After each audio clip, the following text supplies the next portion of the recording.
शरीर को ढीला छोड़ दीजिए, रिलैक्स कर दीजिए।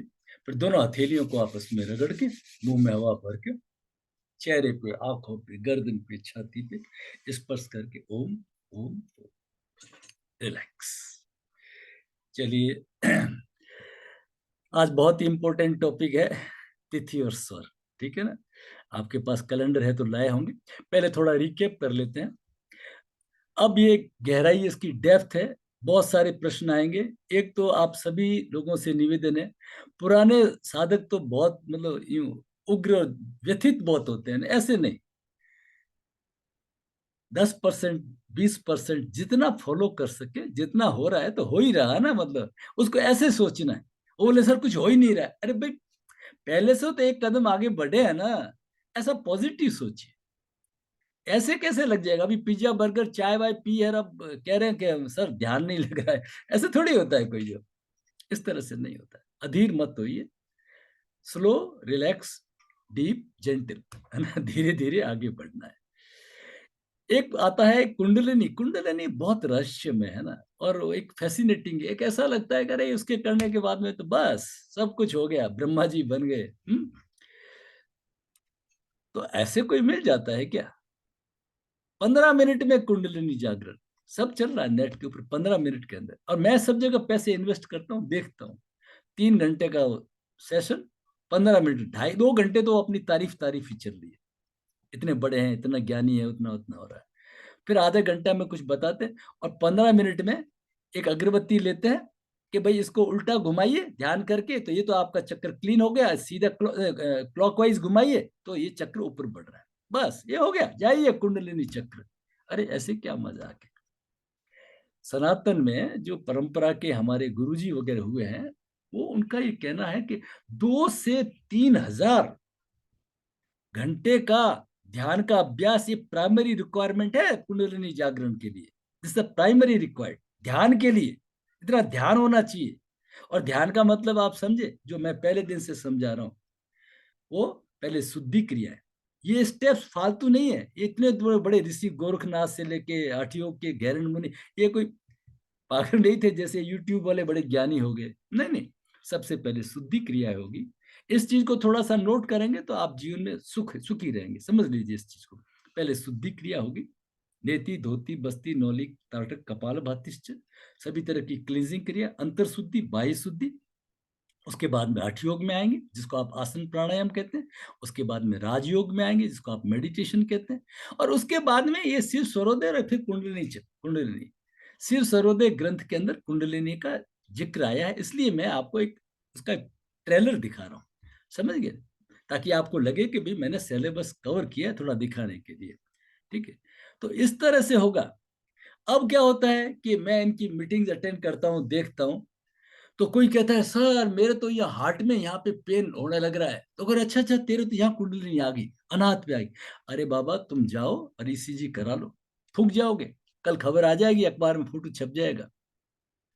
ये जो जितने दर्द आते हैं ना, किसी के हार्ट में पेन आ रहा है, कहीं किसी के, दीज आर द ब्लॉकेज।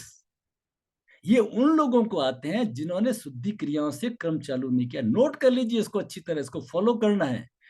जिन जिन के शुद्धि क्रियाएं नहीं है, देखिए प्राणायाम और ध्यान के बिना कोई मार्ग ही नहीं है। जगत गुरु शंकराचार्य से बड़े कौन होंगे? 32 साल की उम्र में तो 4 मठ कहाँ मद्रास तमिलनाडु से पैदल चले, कल्पना तो करिए ना। उन्होंने क्या कहा? प्राणायामम प्रत्याहारम नित्य नित्य विवेक विचारम जाप्य समेत समाधि विधानम कुरुवधानम महदवधानम भज गोविंदम भज गोविंदम गोविंदम भज मूढ़मते। ये मूर्ख प्राणी गोविंद को भज ले। उसको तो गोविंद को भजना तो ऐसे ही समझ लिया कि तो बेवकूफी सी बात है। वो कहते हैं प्राणायाम करिए, प्रत्याहार करिए। प्रत्याहार का तो कोई जानते नहीं। कितना इंपॉर्टेंट सब्जेक्ट है, आपने थोड़ा सा पकड़ने की कोशिश की तो प्रत्याहार जीवन परिवर्तन का सब्जेक्ट है। प्राणायाम प्रत्याहार, फिर नित्य अनित्य विवेक विचार। इस संसार को समझिए। संसार के अंदर जो नित्य है उसको पकड़ना है, वो ईश्वर है।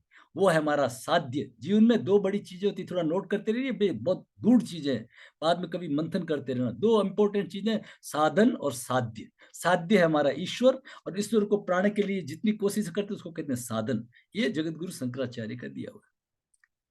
नित्य अनित्य विवेक विचारो, जानिए क्या सही है, किसको पकड़ना चाहिए, ठीक है ना। अब क्या करें बताइए, तो कहते हैं गुरु ध्यानम, ध्यान करिए। अच्छा, और क्या करें, महदवधान, और ध्यान करिए, ध्यान ध्यान ध्यान ध्यान, इसके अलावा कोई उपाय नहीं है ना। लेवल 2 में हम बहुत जिक्र करते हैं इसके ऊपर, योगेश्वर कृष्ण और अर्जुन के संवाद के ऊपर, है ना। जैसे बार बार मैं कहता हूँ ना, अभ्यास न तु कौन्ते वैराग्य न चिकृत, प्रैक्टिस, नो शॉर्टकट, प्रैक्टिस करनी पड़ेगी, है ना। अभी क्लास 10 दिन की अटेंड की है, खान पान में कोई सुधार नहीं, वही पिज्जा बर्गर चल रहा है, तामसिक खाना चल रहा है, और भी पता नहीं क्या नहीं चल रहा है, कुछ तो लोगों का नॉनवेज वगैरह भी चल रहा है, और कुछ हुआ ही नहीं सर। अरे कहाँ हुआ सर, सर के भी नहीं हुआ, ऐसे मानो, ठीक है ना। चलिए, तो ये हमें थोड़ा सा करना, अब इसको थोड़ा समझिए। एक चीज तो आती है कि बार बार मैं कहता हूं, इंपॉर्टेंट चीज है कि जो एज ओल्ड पर्सन है, उनकी क्या होता है कि पेशाब करने का भान नहीं रहता उनको। पेशाब की संख्या हुई, अगर वो काम में लग गए तो फिर घंटे तक पेशाब में होती नहीं है, और फिर क्या होता है, उनके यूटीआई होता है, यूरिनरी ट्रैक इन्फेक्शन। वो बहुत बड़ी प्रॉब्लम है, मैं बार बार एग्जाम्पल से इसलिए बताता हूँ, ये चेतावनी के हिसाब से, ठीक है ना, क्योंकि मेरा ये पूरा बैकग्राउंड पूरा ना थेरेपी कर रहा है। इसलिए जब भी पेशाब में थोड़ा सा जलन सा लगे, पीलापन आए, इमीडिएटली पानी पी लीजिए। नहीं पी रहा है, अब क्या आप तो कह रहे हो सूर्य चल रहा है, कोई दिक्कत नहीं, आप एक दो बिस्किट और दूध ले लीजिए, लेकिन इलाज उसका ध्यान पहले कर लिए, ठीक है ना, इस तरह से चलना है। तो ये मैं बार बार प्रिकॉशन के हिसाब से आपको बताता हूँ, ठीक है। अब आता है कि हमारा जो सिस्टम है ना, उसको दो भागों में हमने समझा था, कि एक जो श्वास हमारा चल रहा है, थोड़ा सा गौर करते रहिए, उसको हम कहते हैं पूर्णांक, सगुण स्वर। आप सब जानते हैं, जिधर का श्वास चल रहा है उसको वो पूर्णांक कहते हैं। वो बॉडी का पोर्शन कौन सा है, वो एनर्जी का पोर्शन है, ठीक है ना। और दूसरा रिक्तांग बोलते हैं, रिक्तांग भी बोलते हैं, कोई डेड बॉडी भी बोलते हैं, कुछ लेस एनर्जी भी बोलते हैं, सब चलेगा। मतलब एक एनर्जी का है एट प्रेजेंट, और दूसरा लेस एनर्जी का है। ये फंडा रहेगा शिव सूर्योदय के अंदर। दूसरा फंडा रहेगा एयर कंडीशनिंग सिस्टम का, सूर्य उग गया है तो चंद्र को जगाना है, चंद्र उग गया है तो सूर्य को जगाना, ये बेसिक प्रिंसिपल है ना। तो आप थोड़ा सा अब सोचिए कार्य के बारे में। जब भी आपके पास में कोई कार्य करने का लिए कहेगा ना, तो फंडा समझिए उसका, कार्य कैसा है, प्रकृति कारक है या पुरुष कारक।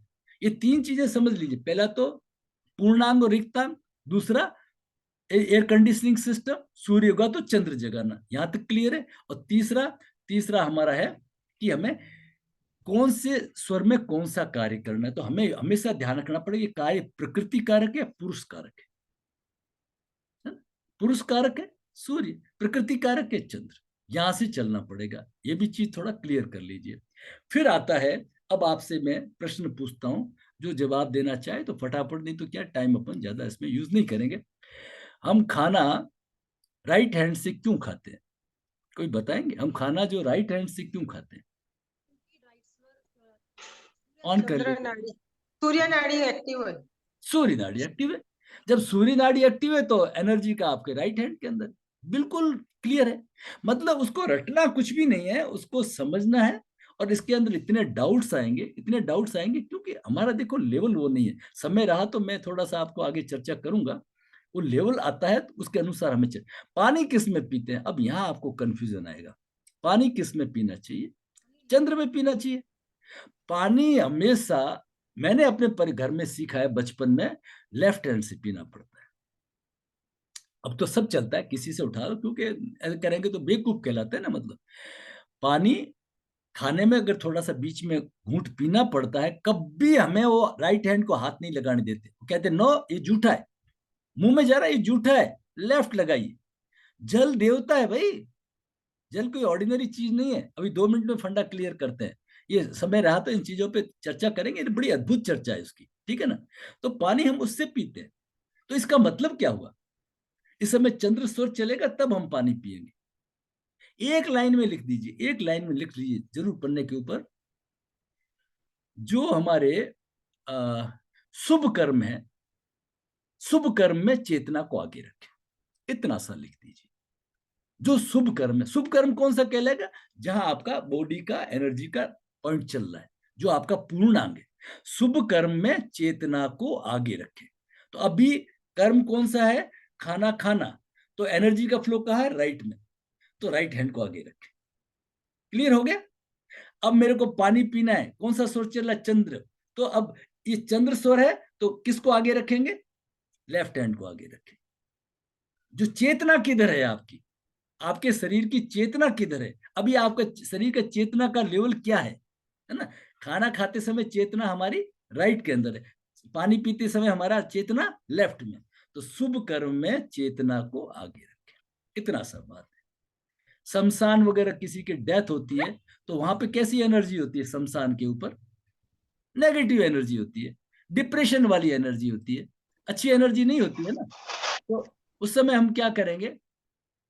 उस समय हम क्या करेंगे? वहां पे सूर्य को जगाएंगे।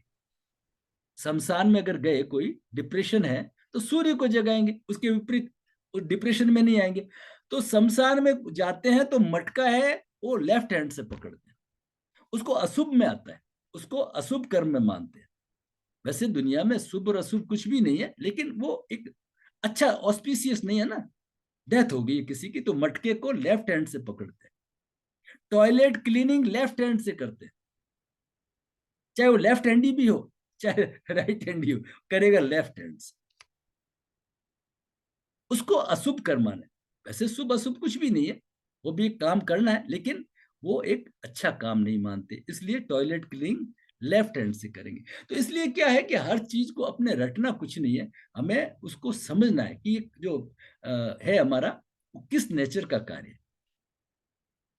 छोटी छोटी चीजों को समझिए, बड़े आनंद आएगा। आपने 5 तत्व पढ़ लिए, वापिस दोहराता हूं, ये आकाश तत्व है। देखिए, कोई ऐसे समझ ले कि 10 दिन के अंदर ही सब कुछ हो जाएगा, तो वो आप अपना खुद करिए कि 10 दिन के अंदर हम उस स्टेज पे नहीं जा सकते। कई लोगों को 2-2 3-3 बार कोर्स करना पड़ता है, तो कोई दिक्कत नहीं है ना उसमें आपको, या पढ़ सके जो पढ़ना पड़ेगा। ठीक है? तो ये हमारा तत्व है, तत्व का ये अपना आकाश तत्व है, ये हमारा वायु है, ये अग्नि है, जल है, पृथ्वी है। ओके, अब क्या करते हैं हम? आपने देखा है कि जब हम किसी के टीका करते हैं तो किससे करते हैं? पूछने की जरूरत नहीं, सब जानते हैं। रिंग फिंगर से करते हैं, रिंग फिंगर से करते हैं, ऐसे इससे करते हैं ना, रिंग फिंगर से। नहीं जानते तो करेक्ट कर लो, रिंग फिंगर। रिंग फिंगर क्या है? पृथ्वी तत्व। तो आपका भी शुभ हो, मेरा भी शुभ हो, उसको चार्ज कर दिया। क्यों करते हैं इससे? क्योंकि पृथ्वी तत्व है, इसमें 5 तत्व आए हुए। ठीक है? और अगर युद्ध के लिए जाना हो तो क्या करते हैं? युद्ध के लिए ये अग्नि लेते हैं, ऐसे करके इस तरह से टीका करते हैं ना। युद्ध के लिए ऐसा नहीं करते, युद्ध के ऐसे टिक्की नहीं देते, ऐसे करते हैं, ऐसे करके एकदम करते हैं इस तरह से। इतना हमारा ये सनातन इतना साइंटिफिक है, इतने उससे हम परंपराओं से जुड़े हुए थे। वो मैकाले साहब ने आकर के सब कल्याण कर दिया, है ना। ये जो करते हैं उनको बेवकूफ बना दिया। ठीक है ना? तो स्वर योग को आपको ऐसे समझना है, मेरा इतना कहना है। स्वर योग को आप रेड और ग्रीन लाइट समझिए। अभी रेड लाइट आई है, थोड़ा ठहर लिए, ग्रीन लाइट आने में कितना टाइम लगता है, कर लीजिए। और धीरे धीरे प्रैक्टिस में इसमें आगे बढ़ना है, कोई हड़बड़ाहट और घबराहट नहीं, जितना हो सकता है ना, तो उस तरह से आगे बढ़ना है। मैं